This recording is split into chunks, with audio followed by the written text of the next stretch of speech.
আকাশ, কি অবস্থা তোর? ভালো। বহুদিন পরে দেখলাম। বাইরে হয় না এত চিন্তিত কেন তুই?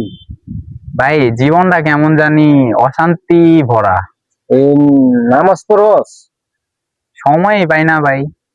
টিকটক চালাইতে তো সময় পাস, ইউটিউব চালাইতে সময় পাস, ফেসবুকে কাজ করতে পারস, গেম খেলতে পারস, এখানে সময় পাস। তুই নামাজ পড়ার সময় কি সময় মিলাইতে পারস না?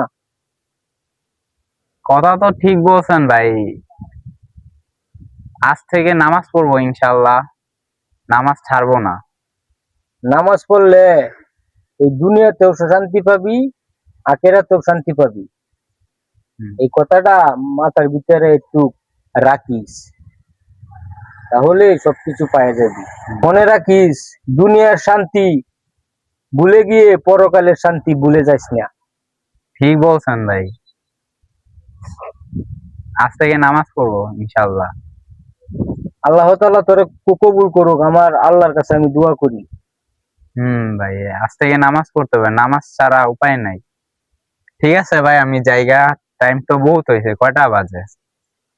টাইম অল্প কিছুক্ষণ পরে আজান দিয়ে দিব, নামাজের টাইম হয়েই তো গেছে ভাই। তাহলে তুমি আমাদের মহল্লায় মসজিদে এসে পড়ো, একসাথে দুই ভাই নামাজ পড়বো না? জি, তাহলে আমি গোসল টোসল করে ভাই আসতেছি। আচ্ছা, তাহলে ওকে। তুমি যাও। ওকে। আল্লাহ তাআলার ইচ্ছা, আল্লাহ সকল বান্দাদেরকে আল্লাহ তাআলা খাওয়াচ্ছে, পড়াচ্ছে। আমরা আল্লাহর কাজ করতে চাই না। আজকে তো আপনারা দেখলেন আমার ভাই। গাইস, দুনিয়ার ব্যস্ততা যতই থাকুক, নামাজের জন্য সময় বের করুন। কারণ আসল শান্তি আল্লাহর স্মরণেই।